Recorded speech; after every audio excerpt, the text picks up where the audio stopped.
Jeudi, nous sommes le 25 juin 2020. Bonsoir à tous et merci de votre fidélité à notre antenne. Dans cette émission de ce soir, nous allons débattre de ce thème COVID-19, niveau de vigilance en baisse. Et comme invité, nous avons Dr Commandant Apelete Yao Agbobli. Il est bien sûr le directeur du CHU Campus. Bonsoir, mon commandant, et merci d'être là une fois encore. Merci, bonsoir. Alors, d'entrée de jeu, il y a de cela 2 semaines environ où certaines mesures ont été revues afin de permettre aux uns aux autres de vaquer librement à leurs occupations. On a comme impression que on est bien dans de n'importe quoi depuis ce temps-là, négligence de la distanciation sociale, port de masque. Est-ce qu'on peut dire que la vigilance n'est plus vraiment de mise? Merci pour cette question qui est pertinente. Nous avons fait le même constat triste, que depuis qu'il y a eu assouplissement d'un certain nombre de mesures, le comportement du citoyen a changé. Comme si le coronavirus a perdu de sa poigne, de sa capacité de nuire. Et j'ai fait de tristes constats. Le week-end dernier, j'ai longé la voie qui borde la mer. Je voulais parler du boulevard du Mono. Vous ne pouvez pas vous imaginer comment la plage, de nouveau, a commencé par être envahie. Le même comportement se voit au niveau des bars qui, à nouveau, ont commencé par refaire leur plein. Oui. Et au-delà de ça, vous assistez à ces comportements de désinvolture. De plus en plus, les citoyens laissent tomber le masque. Les mesures barrières édictées ne sont plus respectées. Et ceci constitue une réelle menace. Il va falloir que l'on accentue davantage la sensibilisation, que là où il y a nécessité de sanctionner, on n'hésite pas de le faire pour que les gens se ressaisissent, sinon ça peut nous amener vers une mauvaise destination. Alors, le constat juste après l'allègement de ces mesures est clair, vous l'avez tantôt souligné, mais est-ce qu'il y a lieu vraiment de craindre le pire quand on sait que la plupart des pays sont dans le mode de déconfinement? Oui, nous avons pu suivre l'évolution de l'infection, du moins chez nous. La plupart des pays sont arrivés à déconfiner. Le Togo n'a jamais confiné sa population en entièreté. C'est des mesures adaptées à la taille de la menace. D'accord? On a eu à faire des restrictions de mouvement entre agglomérations, c'est vrai, et ça fait partie des toutes dernières mesures qui ont été levées. Mais nous n'allons pas dire que ce n'était pas utile d'aller à l'assouplissement, parce qu'il y a d'autres éléments qu'il faut prendre en compte. L'économie était en train de prendre un coup sérieux. Sur le plan social également, vous ne pouvez pas imaginer le quantum de désagréments occasionnés. Donc c'était tout à fait important que ces mesures soient réadaptées. Mais à côté, c'est à dessein qu'on n'a pas levé toutes les mesures. C'est ce que le citoyen doit comprendre maintenant. La diffusion de la maladie va de pair, bien sûr, avec les mouvements de population. C'est l'homme qui transporte le germe. Mais fort heureusement, qu'il y a des mesures complémentaires. Dès lors qu'on ne peut pas restreindre le déplacement des hommes, qu'on mette l'accent au moins sur le respect de la distanciation sociale, le respect du port du masque. C'est des éléments importants qui, lorsque c'est respecté scrupuleusement, ça va pouvoir nous aider à reprendre un tant soit peu la vie relativement normalement. Voyez-vous, les écoles sont fermées aujourd'hui. Ça va durer jusqu'à quand? Heureusement, on est en train de reprendre progressivement. Et on va pouvoir faire le monitoring pour voir l'effet que cela doit pouvoir avoir. Donc, si ces mesures ne sont pas respectées, si on ne veille pas à ce que dans nos établissements, dans les écoles, les mesures barrières soient véritablement respectées, je crains que nous ayons de l'explosion. Et fort heureusement, on peut le constater sur le terrain, avant même la réouverture des classes. Les modalités, c'est de faire déjà en sorte que toutes les classes ne soient pas ouvertes en même temps. On a commencé par les classes qui sont les classes d'examen. Oui. C'est à dessein que c'est organisé ainsi et c'est progressivement qu'avec le monitorage, on va pouvoir adapter et voir comment faire pour finir l'année en beauté pour nos scolaires, pour nos étudiants. Est-ce qu'on peut dire que quand on parle bien sûr de cet niveau de vigilance qui est en baisse, c'est parce que la communication n'a pas vraiment atteint la cible où il y a toujours des gens de durs et malgré tout ce qu'on fait tous les jours. La communication doit pouvoir toujours être adaptée au comportement de l'homme. Possible que beaucoup n'aient pas compris que l'assouplissement de certaines mesures ne va pas de pair avec la fin de la pandémie. Donc, les communicateurs, vous, justement, faites partie de ceux qui doivent maintenant porter ce message et tirer la sonnette d'alarme en disant que ce n'est pas encore fini. Ce ne sont pas toutes les mesures qui sont levées. On doit pouvoir garder les éléments les plus importants pour nous prémunir. Parfait. On sait qu'à de pareils moments de crise, il faut adapter la communication et depuis l'avènement, bien l'arrivée de cette maladie au Togo en début mois de mars, une communication de crise était mise en place. Faut-il revoir carrément dans tout son ensemble parce qu'on a comme impression qu'il faut maintenant aller peut-être de porte à porte, aller dans nos langues locales, nationales, voir ce qu'elle est de fait malgré ce qui se passe. Est-ce qu'il faut procéder comme ça? Oui. La bonne nouvelle, c'est qu'il y a eu beaucoup d'efforts déjà réalisés. Et le constat sur le terrain, c'est qu'il y a certaines poches de résistance, certaines mauvaises pratiques qui perdurent. Donc, au quotidien, les communicateurs, les spécialistes travaillent sur ces éléments, ils travaillent sur ces aspects, ce qui permet de pouvoir identifier les réelles causes de non-observance des mesures et on adapte la communication en fonction. Le porte-à-porte, c'est une possibilité. Lorsque vous allez dans nos fermes, dans les milieux les plus reculés, j'en ai vu à Djarpanga, il y a pas mal de bonnes pratiques sur le terrain qui se font là et vous comprenez que l'approche n'est pas identique sur l'ensemble du territoire. Donc, à chaque société, à chaque cluster, il y a un type de communication à pouvoir apporter. Alors, vous avez évoqué le cas de Djarpanga. Quand vous étiez, l'information, ça passe visiblement. Est-ce qu'il y a un bon retour de ceux à qui l'information est donnée? Oui, il y a encore un peu de réticence, mais comparé au début de la crise, il y a eu du progrès.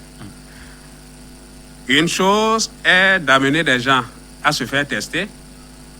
L'autre est qu'ils acceptent le résultat pour se faire prendre en charge.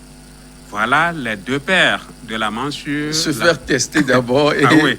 et l'autre manche maintenant, accepter. Accepter, se faire prendre en charge. Non, mais quand on se fait tester et on est testé positif, il faut quand même accepter, se faire traiter, guérir une fois de bon, non? Est-ce qu'il faut encore... Fort heureusement, ça relève, comme vous le dites, de l'évidence. Mais dans certaines localités, ce n'est pas du tout ça. Ah bon? Il faut justement adapter la communication, faire en sorte que les gens comprennent. Les rumeurs ont circulé dans certaines localités, comme quoi Covid est devenu du business. Voyez-vous. D'aucuns pensent que c'est au travers des tests qu'ils sont contaminés. Ah non? Ça, c'est des contre-vérités et c'est des aberrations qu'il faut éviter. Donc, il est important de faire comprendre la gravité de la chose dans ces localités où l'information ne passe pas, mais je crois que les acteurs sociaux s'impliquent suffisamment et ça s'améliore cependant au jour le jour.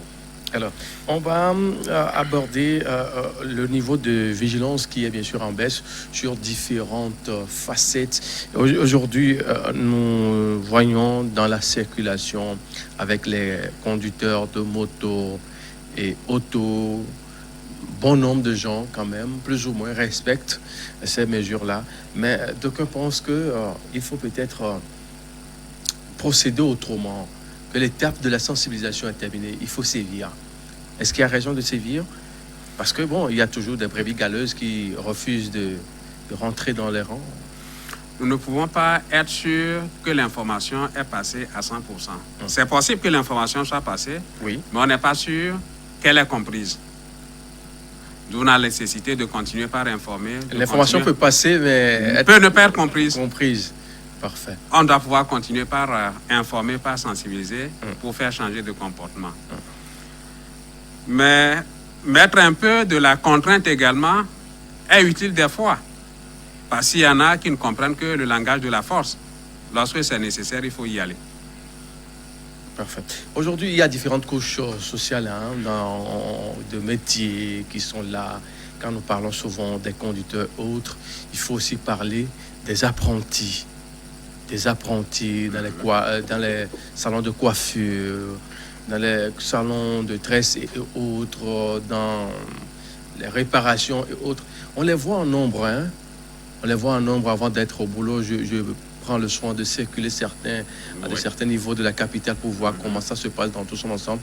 On a comme l'impression que on se dit, bon, ok, comme on est ensemble, il y a une confiance qui naît. Du coup, on se dit qu'on ne peut pas contracter la maladie chez l'autre ou bien l'autre contracter la maladie chez soi. On se dit inutile de porter des masques. Justement, c'est de tristes réalités et je pense que ces couches de population ont besoin d'un accompagnement. Vous allez voir dans les entreprises beaucoup plus structurées, le travail a pris une autre forme d'organisation. On fait en sorte que tout le monde ne soit pas présent au même moment. On répartit l'effectif pour pouvoir faire des rotations, histoire que la distanciation sociale puisse être respectée. Et je crois que ces bonnes pratiques doivent pouvoir également aller dans le milieu informel. Et justement, la communication va pouvoir jouer son rôle et il va falloir accompagner ces frères et sœurs du milieu informel qui sont encore à cette étape. Fort heureusement, on en voit, c'est vrai, qui sont attroupés, mais qui gardent quand même leur bavette.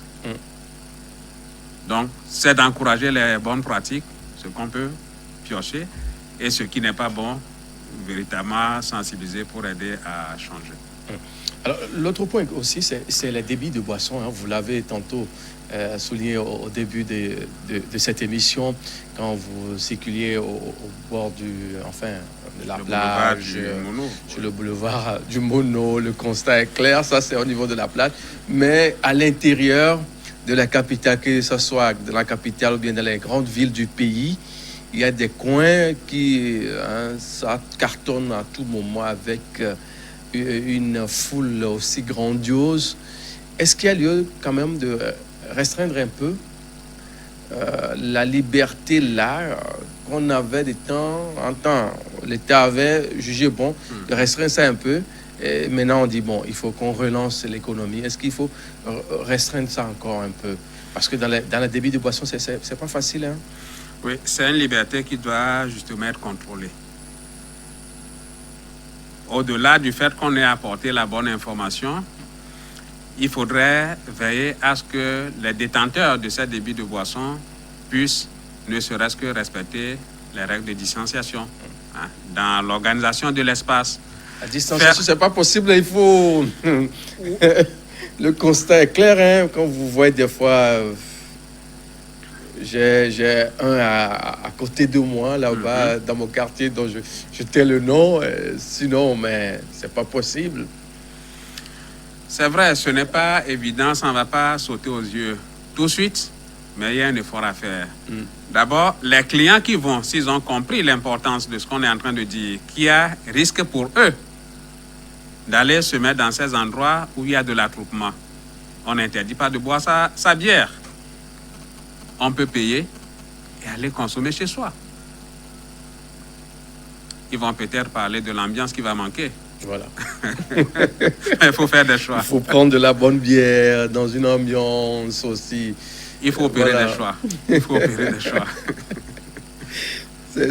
C'est un peu ça le constat aujourd'hui. Il y a une semaine, sinon 10 jours pratiquement, les écoles ont été rouvertes pour les élèves en classe des AMEM. Et face aux professionnels des médias, le colonel Mohamed Djibril a eu à souligner certains faits au niveau des élèves, certains parents qui ont relâché à de certains moments. Et puis, ces élèves-là qui ont été testés positifs, ils sont au nombre de 5, un sujet qu'on va aborder forcément demain, le 26, mais on va quand même toucher un peu à ce thème-là. Et le constat est clair que ces enfants-là, d'aucuns ne sont pas vraiment contaminés à l'école, mais ils revenaient de certains voyages qui ont entraîné à ça. Est-ce que cela ne relance pas vraiment le débat de ce test-là avant peut-être la reprise au niveau des apprenants, peut-être au niveau des enseignants? C'est une bonne question. Lorsque l'on a réouvert les classes, justement, c'est parce qu'on a testé ces enfants qu'on est arrivé à avoir ces résultats. Si la solution est là, on va forcément y arriver. Mais lorsqu'on veut prendre une décision, il faut apprécier la pertinence de la mesure. Lorsque collectivement, chacun des acteurs respecte les règles élémentaires d'hygiène, la probabilité ou la chance de diffusion de l'affection s'amenuise. Parce qu'on le dit, il ne faut pas semer la panique. Voilà. C'est également un élément important. Vous avez bien dit qu'il y a 5. Est-ce que parce qu'il y a 5 aujourd'hui, on va retourner à fermer les classes? Non, du tout. On va pouvoir, je ne vais pas dire faire avec, mais on doit pouvoir mettre le paquet nécessaire pour pouvoir contenir Covid dans nos établissements. Voilà la subtilité de la chose. Tester si c'est nécessaire, mais quel est l'intérêt de tester tout le monde aujourd'hui? Voilà. Ce n'est pas pertinent. Donc, c'est sur la base de certaines orientations, on a bien fait de tester ceux qui reviennent, par exemple, d'un pays à risque, après qu'ils aient fini leur période de mise en confinement. Donc, il y a des règles. Donc, ce n'est pas systématiquement qu'on va tester les citoyens. Parfait. Alors, on a vu le déconfinement, on voit pratiquement dans certains pays qui ont vraiment confiné. Si nous prenons le cas de nos voisins de l'Ouest, on a confiné quelque temps, on a déconfiné totalement pour peut-être relancer l'économie et dans tout sens, parce que tous les pays sont pratiquement à genoux en matière de cette crise sanitaire. Il faut relancer, mais dans la foulée, on se demande, un pays comme le Ghana, le Nigeria et certains pays, grands pays dans la sous-région ouest africaine, ont offert la réouverture des frontières dans l'espace CEDEAO. Est-ce qu'on est à l'abri des cas qui, peut-être, dans les jours qui viennent, vont augmenter? Nous ne pouvons pas garantir que nous sommes à l'abri de l'afflux de cas de Covid positifs qui rentrent sur le territoire. On a pu voir depuis le début de la pandémie qu'à un moment donné, c'était beaucoup plus les voyageurs qui constituaient la menace. Maintenant, lorsqu'on va réouvrir les frontières, est-ce que la tendance va changer? On peut se retrouver encore dans ce schéma où les gens venant de pays voisins beaucoup plus infestés que le nôtre vont pouvoir venir avec l'affection. Donc le défi va consister maintenant à s'organiser, à faire face efficacement à ce genre de situation. Ceci passe par le renforcement du système de santé. Faire en sorte que la continuité du service soit au rendez-vous. Et c'est l'effort qui est fait depuis un certain temps au travers des formations à l'endroit du personnel. De plus en plus, il y a une planification dans l'équipement, dans le renforcement du plateau technique, des formations sanitaires et surtout des centres dédiés pour la prise en charge des patients COVID. Au niveau des frontières, hein? Au niveau des frontières, oui, on a mis des dispositifs pour pouvoir filtrer, faire le basique de test. Lorsque vous voyez à l'aéroport aujourd'hui, il y a une antenne de laboratoire qui est là, histoire de pouvoir tester les voyageurs aussi bien dans le sens aller que dans le sens retour. Alors, au niveau, on va s'intéresser un peu au niveau des frontières terrestres. Qu'est-ce qui est fait concrètement? On teste systématiquement les gens à la frontière ou bien comment ça se passe? Parce que certaines informations, c'est que c'est là que pour traverser, par exemple, la frontière d'Apla ou de Sanvi-Kondi, là qu'on dit il faut payer tel montant, on vous laisse passer, si vous voulez rentrer, on vous prend telle somme. On aimerait avoir le cœur net par rapport à ça. Il s'agit des sommes pour se faire tester ou c'est ce qu'on se demande, parce que la question m'a été plusieurs fois posée. Je me suis dit, bon, que je ne maîtrise pas vraiment. Moi également, je n'en ai pas de maîtrise, mais ça, si ceci est avéré, c'est une pratique qui est dangereuse et qui expose. On est tous d'accord que pour le moment, les frontières sont fermées, elles ne sont pas encore ouvertes. Et les seules possibilités de mouvement au travers de nos frontières, c'est vis-à-vis du transport de marchandises, mais pas de personnel. De personnes. Pas de personnel. Ouais. Voilà. Donc, les dispositions prises, c'est qu'il y ait un dispositif de contrôle, ne serait-ce que la recherche de signes d'appel. Il y a une documentation qui est faite là. La prise de température, c'est les éléments basiques qui permettent de suivre ces routiers qui rentrent sur le territoire. Et vous l'avez bien dit, il y a des gens qui, on ne peut pas aujourd'hui dire que nous sommes sûrs de la non-porosité de nos frontières. Oui. Ce serait un mensonge. Le Togo n'est pas le seul. Voilà. Hein. L'Afrique, c'est un ensemble. Hein. Voilà. Ce serait une illusion, on ne peut pas le dire. Donc, un effort naturellement doit être mis. Tous ceux-là qu'on suspect d'avoir traversé la frontière dans nos communautés, on doit pouvoir les identifier, les encourager à aller vers les autorités sanitaires pour que les mesures idoines soient prises. Et ceci, c'est pour le bien de nous tous. Ce qui veut dire que l'information là reste à vérifier. Peut-être on va fouiller un peu pour voir ce qu'il en est concrètement au niveau de ces frontières-là, parce que bon nombre de gens, il y a des messages qui nous sont laissés sur notre plateforme pour avoir une idée. Je dis, pour le moment, les frontières n'ont pas été rouvertes. Bien sûr. C'est ce que je sais. Mais quant à la somme qu'il faut payer, ça là avant de traverser, ça je ne maîtrise pas. Une information qu'on va fouiller, peut-être envoyer quelqu'un à Sanvi qu'on y voit s'il va traverser, ce qui va se passer et nous reviendra beaucoup plus avec d'amples informations. Mesdames et messieurs, si vous nous choisissez que maintenant vous regardez bien sûr votre émission qui passe à la loupe l'actualité sur la maladie à coronavirus, notre invité de ce jour, docteur commandant Apelete Yao Agbobli, il est bien sûr le directeur du CHU Campus. On va essayer maintenant d'apprécier les chiffres, bien sûr, à la date, bien sûr, de 24 juin 2020.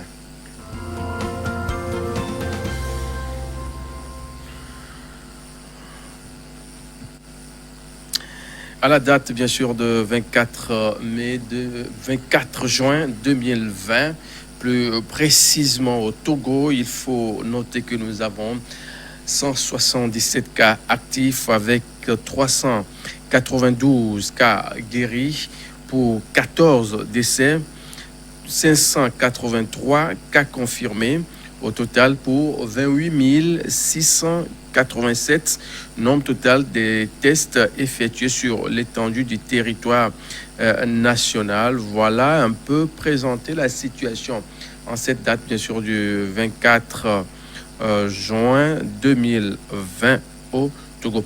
Voilà un peu, docteur, la situation. On a enregistré un décès. Oui. C'est dommage, mais ce que nous avons pu constater sur la quasi-totalité des décès, c'est des décès qui surviennent déjà sur des terrains fragilisés. La plupart du temps, c'est des patients avec des comorbidités. On a parlé de l'hypertension, des situations d'immunodépression, que ce soit congénitale ou bien immunodépression acquise. Le diabète, voilà les éléments qui vont souvent de pair avec la situation de décès que nous avons enregistrée dans le contexte de Covid. Voilà, il faut dire qu'en la date bien sûr de 24 juin 2020 au Togo, 7 des 178 personnes testées sont positives, portant le nombre total de cas positifs à 583. C'est 7 personnes dont les âges sont compris entre 18 et 54 ans se repartissent comme suit. Un cas parmi les contacts énormes dans le district 3 à Lomé, 3 cas parmi les voyageurs, une femme à Elavayon dans le district de S-Mono, un homme à Tabligbo dans le district de Yoto et puis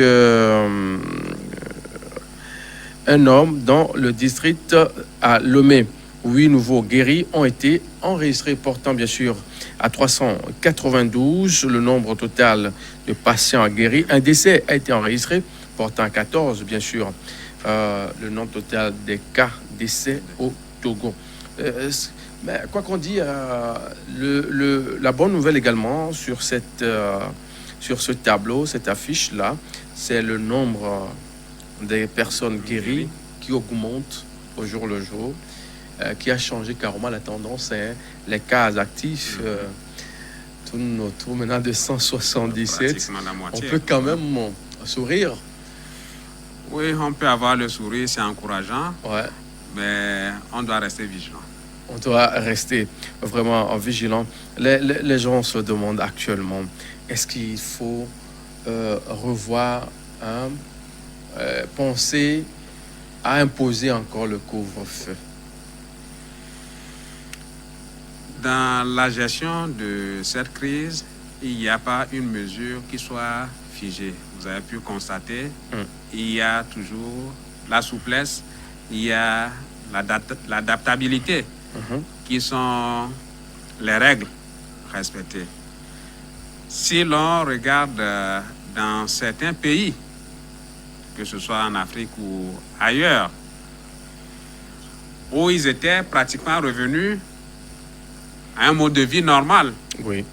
Lorsque la situation a ressurgi, mais les dispositions ont été prises. Il y a eu un renforcement des mesures. Donc, le Togo ne fera pas exception. Donc, si le couvre-feu devrait être imposé à nouveau, et parce que c'est nécessaire que c'est justifié, pourquoi ne pas y aller?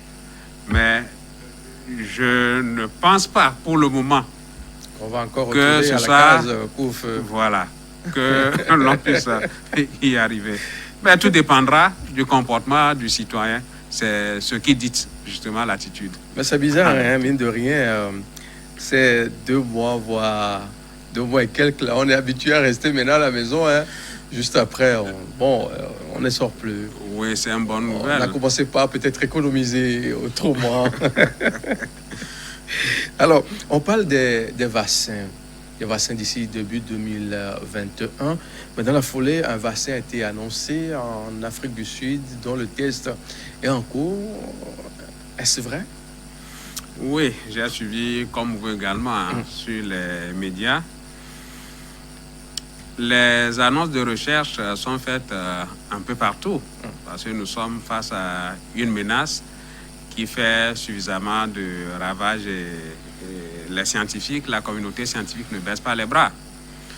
Donc, à chaque fois qu'il y a de l'espoir quelque part, mais c'est annoncé en grande pompe. Oui. Et fort heureusement que l'approche scientifique ne rime pas avec précipitation. Voilà. Il faut de la sécurité. Il faut aller étape par étape. Il faut aller étape par étape. Et il y a des organismes qui veillent à ça.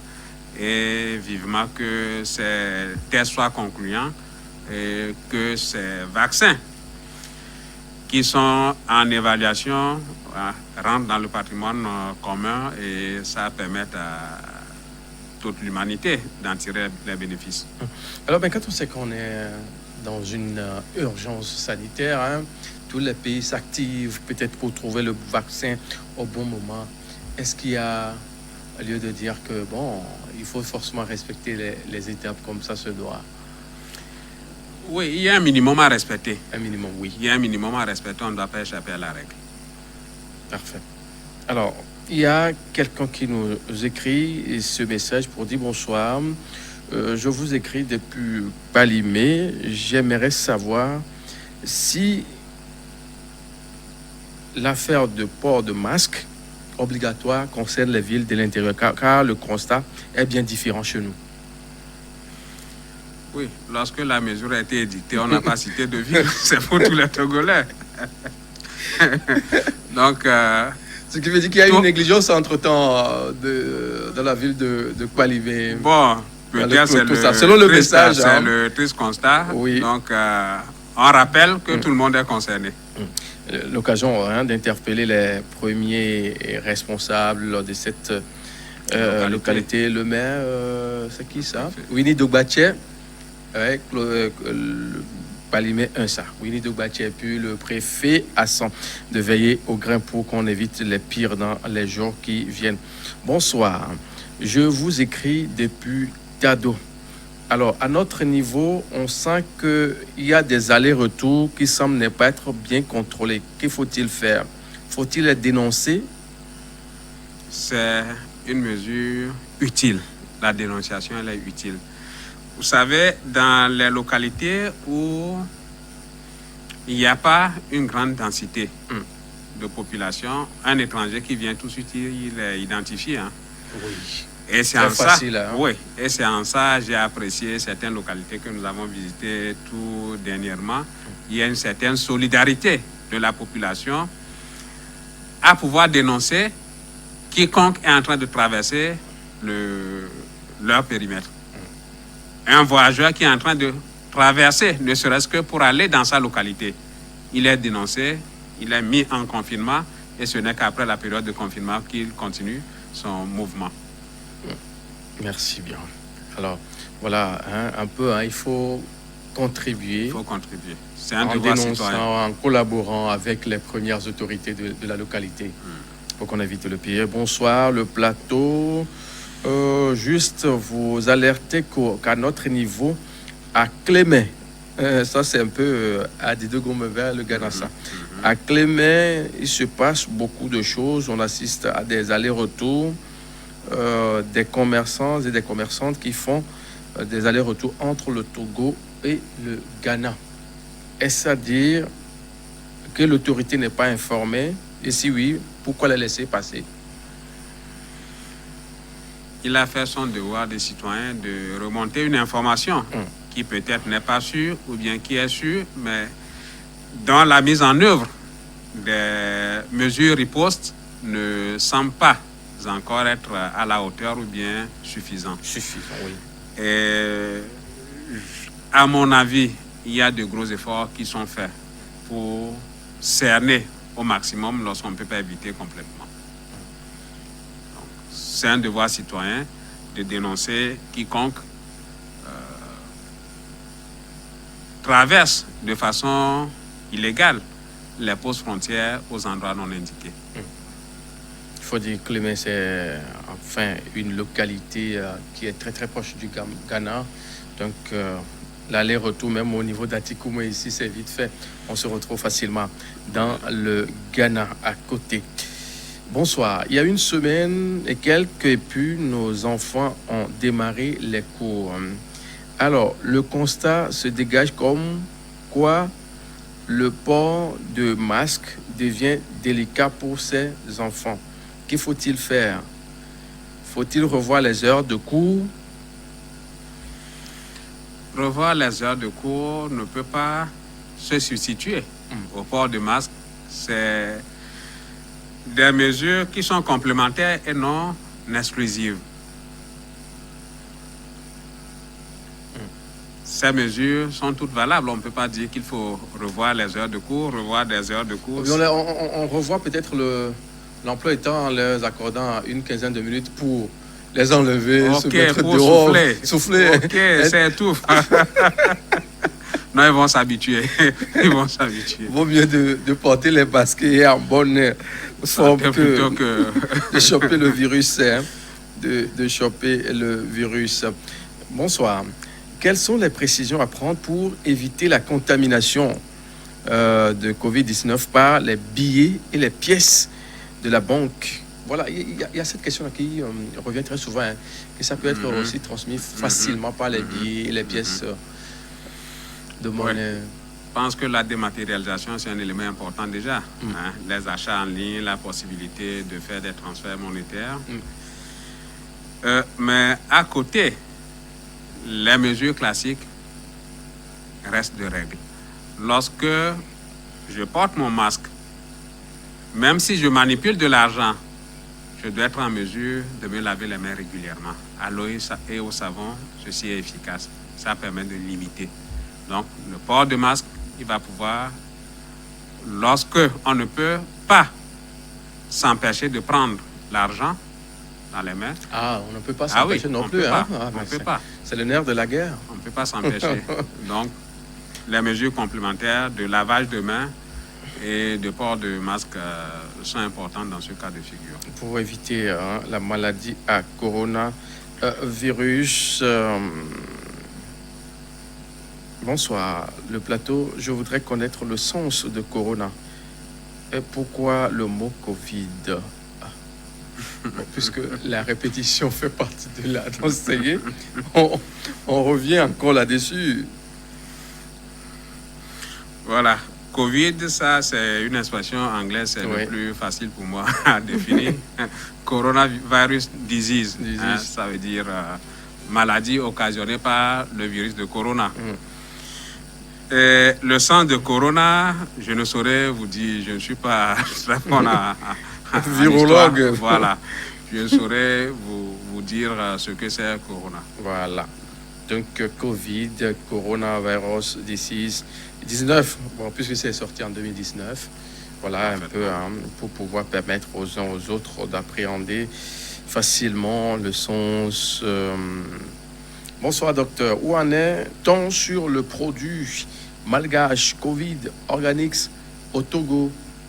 En temps, on a une information, et c'est confirmé. Il y a eu une cinquantaine de flacons. Oui, je crois qu'il y en avait eu. Et ils sont en cours d'expérimentation pour pouvoir sortir des résultats concluants avant de faire la mise à échelle.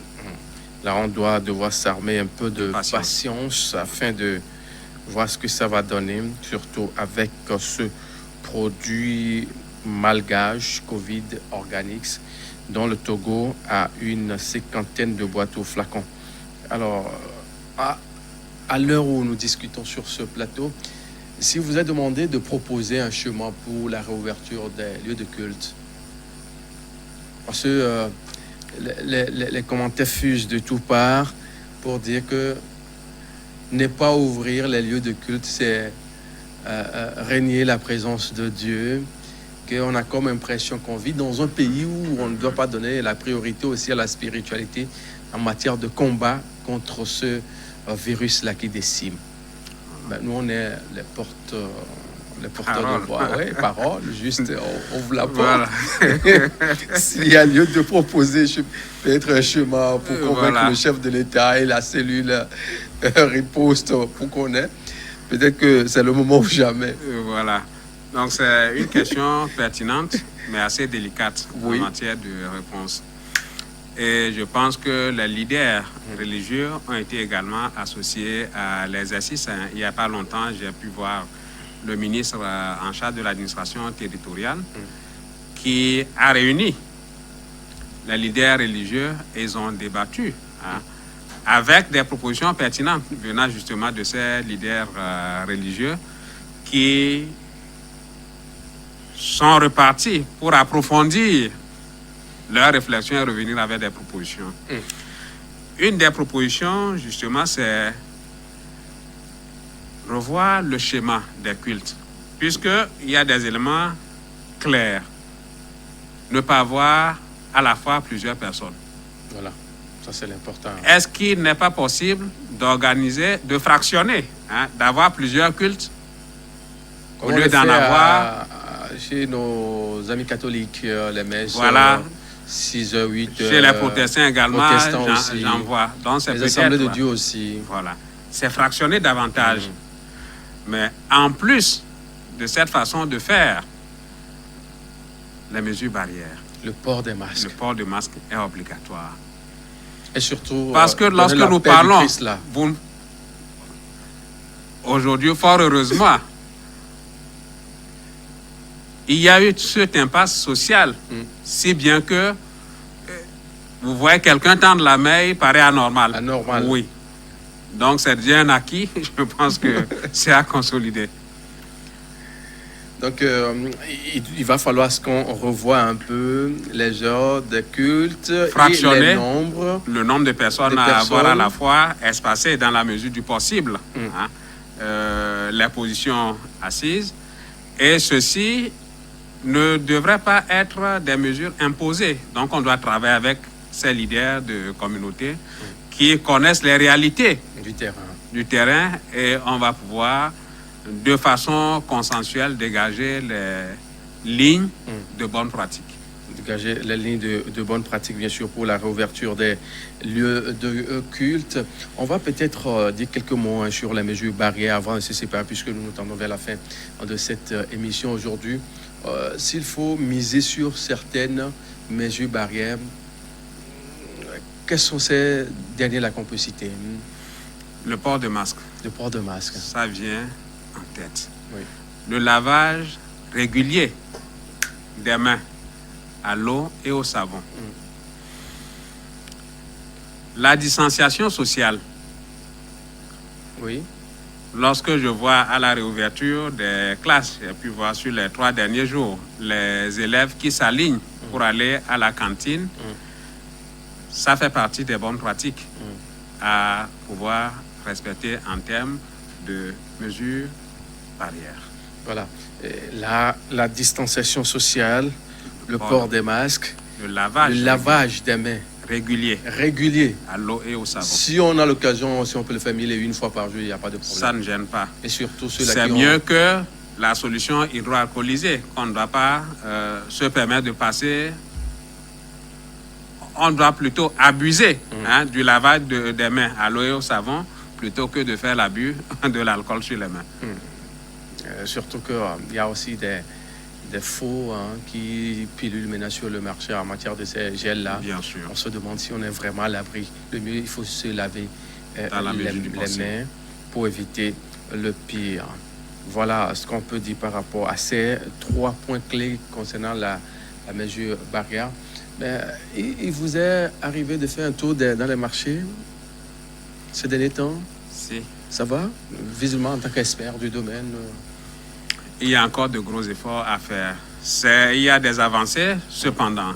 Lorsque vous allez dans nos marchés, les dispositifs de lavage de mains sont présents. Vous voyez des acteurs sociaux qui circulent et qui font de la sensibilisation. Oui. Ceci, c'est des acquis. Et reste que véritablement, ces bonnes dames, ces usagers de ces lieux publics fassent l'effort de garder le masque, ou du moins le couvre-nez et couvre-bouche. Je préfère l'appeler ainsi. Pas le descendre au niveau du menton. Pas le mettre sur la tête ni à le mettre sur le menton. L'accrocher à une oreille, non. Ce n'est pas pour faire joli, mais ça couvre le nez et la bouche. Docteur, on est pratiquement à la fin de l'émission. Hein. On va prendre vos mots de la fin pour pouvoir se séparer pour le compte de cette émission de ce soir. Merci pour l'invitation. C'est à vous le merci. Hein. Parce que le temps est dur, il y a les besoins sur le terrain, mais on est obligé de vous faire signe de temps en temps pour alerter. Hein. Oui, ceci est important, c'est avec plaisir que nous venons. Mon mot de fin, c'est de nous dire que c'est une affection qui s'inscrit dans l'endémicité, c'est-à-dire que ça mettra du temps à partir.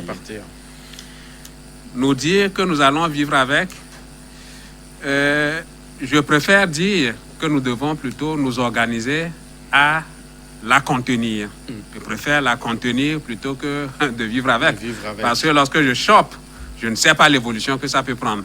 Donc je ne peux pas avoir la garantie de pouvoir vivre avec, mais faire l'effort de maîtrise, de contenir de l'affection. C'est vrai, il y a eu assouplissement d'un certain nombre de mesures édictées par le gouvernement, mais ce n'est pas encore la déclaration de la fin de l'épidémie chez nous. Donc on doit rester vigilant, on doit rester responsable. Les mesures barrières sont de rigueur, il faut les respecter et ce n'est qu'à ce prix que véritablement nous pouvons avoir à nouveau une vie aussi proche de l'état antérieur, de l'état normal. Avoir une vie aussi proche. Voilà. Je ne peux que vous dire merci pour votre disponibilité. Et avant de se séparer, il y a un fidèle téléspectateur qui nous a écrit depuis Niamtougou, on est au nord du pays. Niamtougou, après Kara, oui, avant Kanté. Voilà. Il nous passe tout le bonsoir et nous dire qu'on fait du bon boulot et surtout, il vous salue spécialement. Merci. Et que c'est son jour d'anniversaire. Joyeux anniversaire à lui. Monsieur Prosper à Dansa depuis Niamtougou. Merci et vous. Joyeux anniversaire surtout. Voilà. Au temps des anniversaires, on a l'habitude de festoyer en famille, entre amis.